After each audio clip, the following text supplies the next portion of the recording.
Sir দাঁড়ান। কি হয়েছে এনে? আম্মা, আমি কোনো অপরাধ করি নাই। তোমরা আমার পুলিশের কাছে হারাই হলো, আমার লয়ে যাইতেছে। কি ব্যাপার স্যার? আপনারা ওরা ধরে লয়ে যাইতেছেন কেন? এটা কি আপনার ছেলে? আমার ছেলে। আপনার ছেলে এই যে জুয়ার এজেন্ট আছে না, এজেন্টের সাথে পয়সা জুয়া খেলতেছিল। এই যে দেখেন আপনাদের বাড়ির জমির দলিল, সেইটা বন্ধক রেখে জুয়া খেলতেছিল। আমরা যদি সময় মতো না আসতাম তাহলে তো আপনাদেরকে সর্বশান্ত করে থাকতো। কি? এটা তুমি কি করলা? শেষ পর্যন্ত তুমি তোমার বাপ দাদার জমিও জুয়া লাগাই দিলা?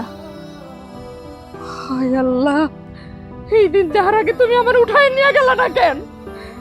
তুমি আমার এটা কেমন সন্তান দিছো যে নাকি নিজের বউর কথা চিন্তা করে না, নিজের মায়ের কথাও চিন্তা করে না?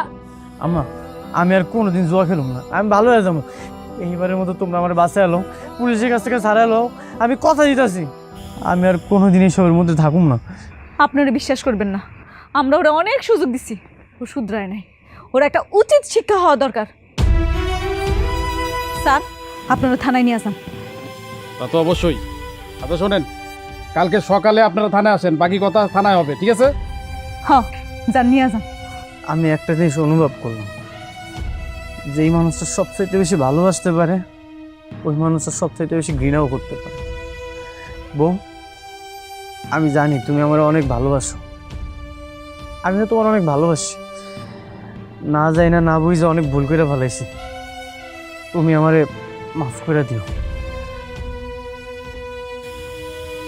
স্যার, আমার আম্মায় সর্বশ্রেষ্ঠ একটা কথা বলছিল, লোভ করলে নাকি সব কিছু হারাইতে হয়। আজকে আমার কিছুই নেই, সব হারাই গেছে। কি নিয়ে পাইছে স্যার? এই তোর